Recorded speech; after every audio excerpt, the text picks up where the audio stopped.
the Ravens to upgrade at receiver. Why is Dez so fired up about that?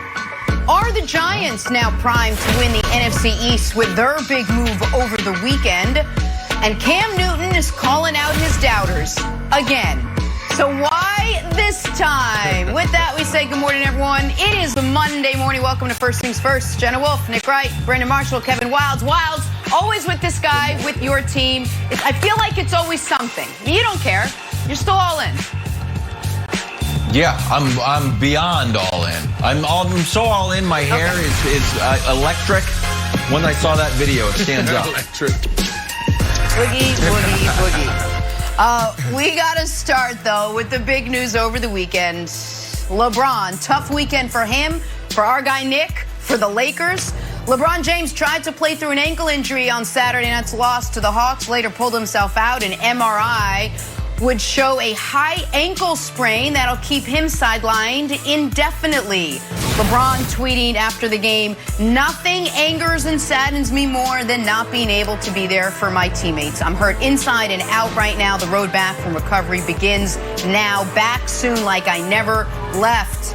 Nick, first of all, my condolences. I'm sure it was a dark weekend for you. I'm sorry about that. But secondly, so let's dive in a little. How does this injury to LeBron impact the Lakers' title chances?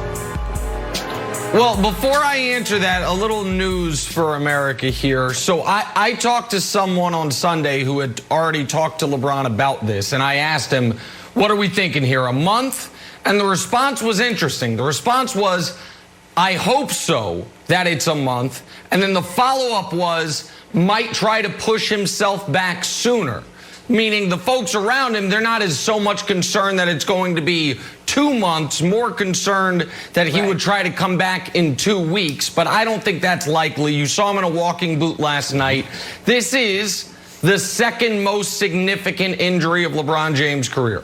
I think it is safe to say the earliest we would see him on the basketball court is a month from now. And the Lakers play 16 games in the next month. And so what does it mean for their title hopes? I actually don't think it means much, except for the fact the path is going to be more difficult in the first round.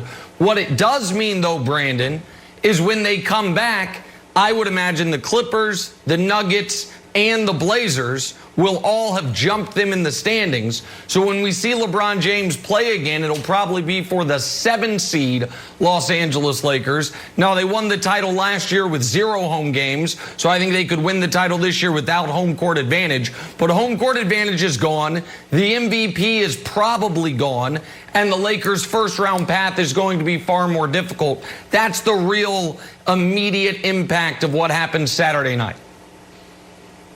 Yeah, there's not much I can add to it. With LeBron James, you're a champion. Without him, you're not even a contender.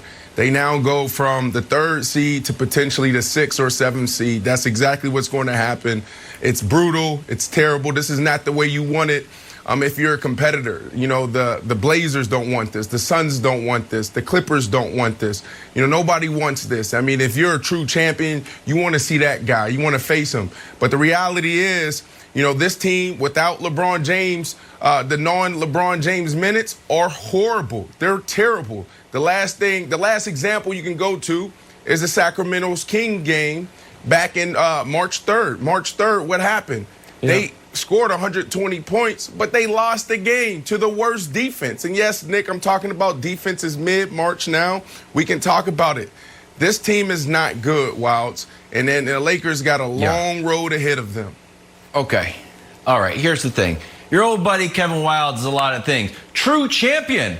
Not one of them. Because I do agree with you, Brandon, that nobody wants to see LeBron hurt, obviously. He's good for the entire league. But I do not buy the narrative that, like, you want to go through LeBron James. In fact, Nick, I will go the other way. If LeBron is on track to get healthy and AD is on track to be healthy, he hasn't played since Valentine's Day, and I'm the Jazz, or if I'm the Clippers, I'm like, hold on, who do we have to play? We might start strategically resting guys to avoid LeBron James in the first round. And I know people are going to say, oh, no, we play hard no matter what. We don't care who's on our schedule. That hurts the integrity. You know what? It's not Little League. You're not getting an award for showing up and trying hard. Avoid LeBron James in the first round. And if the Jazz have to play LeBron, they should start tanking games, Nick, later in the season. Well,